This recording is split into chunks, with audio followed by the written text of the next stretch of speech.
So one thing I noticed a lot of Lost Media YouTube channels do are compilation videos. Videos where they compile several pieces of Lost Media that are all related to each other. So I figured it was about time I got in on it and do my own. My first one will be on a topic that I haven't seen too many videos dedicated to, and that is Lost PBS Kids Media. So here are 5 lost pieces of PBS Kids Media.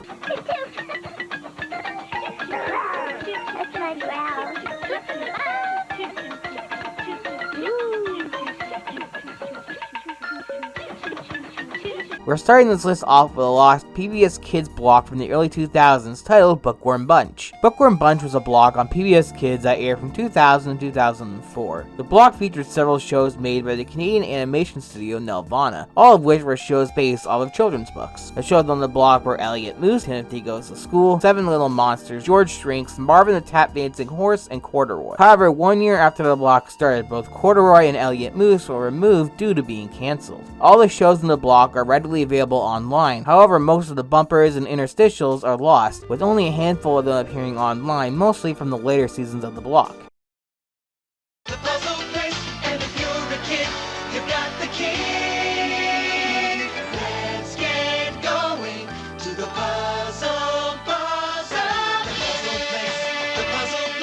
We're going to the puzzle place. The Puzzle Place was an educational puppet show that aired on PBS from 1994 to 1998. The show centered around puppet children of all different ethnic backgrounds. The show featured quite a few puppeteers who worked with the Jim Henson Group, including Noel McNeil, who puppeteered and voiced Bear from Bear in the Big Blue House, Carmen Oshbar, who puppeteered Rosita in Sesame Street, and Mac Vogel, the puppeteer of Constantine in Muppets Most Wanted, as well as a new puppeteer of the Count after the passing of the original puppeteer Jerry Nelson. The puppets would teach kids about things like diversity, racism, sexism, and other social issues. Honestly, this show feels like a show that would come out now, not in the 90s. Very ahead of its time. Anyways, about 75 episodes were made, as well as 6 compilation VHS tapes. Out of the 75 episodes, 38 are found and 12 are partly found, leaving 25 fully lost. The likelihood of these episodes being found is somewhat high due to VHS ripping TV shows being popular at the time, but any sort of DVD/Blu-ray release most likely will not happen due to PBS no longer having the copyright and the production company of the show, Lancet Media, shutting down. It puts the right of the show kind of in limbo. I don't know if this means the show is public domain or what. Let me know down below if you know who owns the rights at the moment, as I would like to know.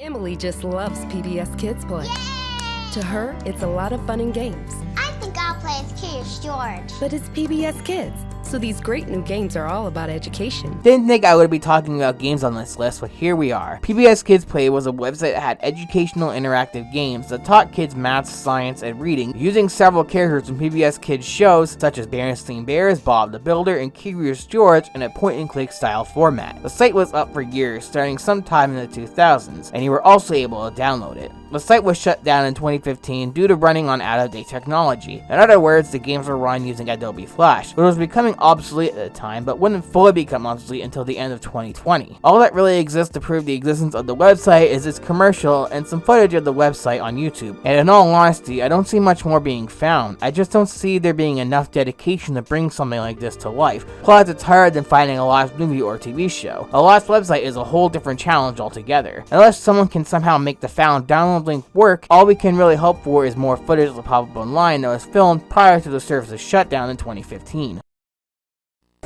Comes along, but no one knows your secret recipe for peanut butter and jam to have. Oh, tell me to dress warmly. You know how sensitive I am. The little lamb. When ethnic man comes to give you millions and you're not here, If the hamster gets loose.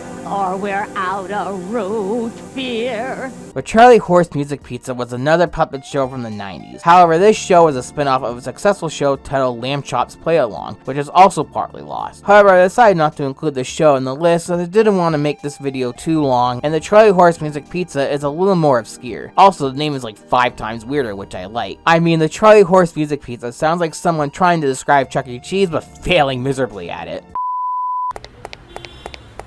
Excuse me, sir, do you know where that fucking Kids Pizza place is? Kids Pizza Place. Yeah, that, Charlie Horse Music Pizza thing. I am still not following. The place where kids play games while their parents get drunk and beat the shit out of each other. Oh, you mean Chuck E. Cheese. Yes, of course, it's about 3 blocks down the road. You can't miss it, just listen for the screaming. Ah, thank you, sir.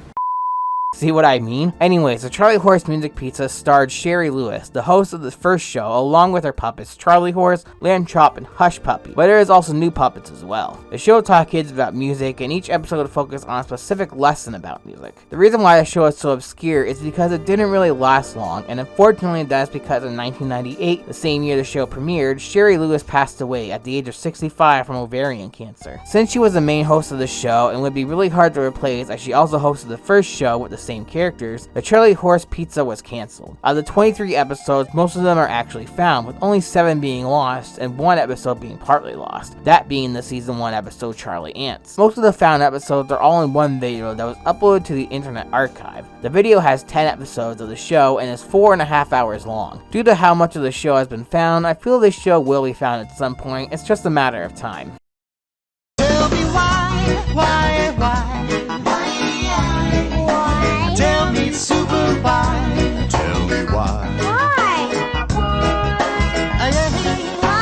Our last entry on this list is an interesting one. Super Why was a CGI animated show that aired on PBS in 2007 and lasted until 2015. The quickest and easiest way I can describe the plot, because I am way too lazy to actually write a good plot synopsis, is that you follow a kid named Wyatt and his 4 friends as they jump through books to solve a problem. Yup, not going into any more detail than that, because this last entry isn't about the show itself, but its pilot from way back in 1999. The Super Why pilot was way different than the show we got, as it was in stop motion animation instead of CGI, and the character design is completely different. Like, this looks like a completely different show, but it's because of how different it looks that I am interested in finding it. It's just one of those odd things you want to see be found. One of the biggest Lost media content creators, L Supersonic Q, actually made a video on this pilot and has been making efforts to look for it, but as of the recording of this video, it is still lost. The only things we have from the pilot is the audio for the intro and a handful of screenshots. The only way I can see this being found is if the original creator of the pilot gets the go-ahead to release it, so we will have to wait and see what happens. Hey guys, post-production Brad here. I forgot to mention that the Super Wide pilot was originally a Nick Jr. pilot, but when Nick Jr. turned it down, PBS picked it up later on, and that's how we got the Super Wide we know today, and that is why I consider this Lost PBS Media and not Lost Nick Jr. Media, which is why you see it in this video. Anyways, back to the video. And that is where we will end today's video. If you like what you saw and want to see more videos like this one, then please hit the subscribe button and like this video. Also, comment down below, as the more engagement our videos get, the better they will do. And lastly, I would like to thank our super patron, Ryan Smith. If you'd like to be like Ryan, then click the link down below to our Patreon page. You can make a pledge for as little as $1 a month, which helps the channel a ton, and you also get a ton of good perks as well. Anyways, I gotta go, so thanks for watching. This was fun, so I will probably do another one of these down the road. If you got any recommendations for lists like this, put them down below. Take care everyone, until next time, Nico was lost, found again.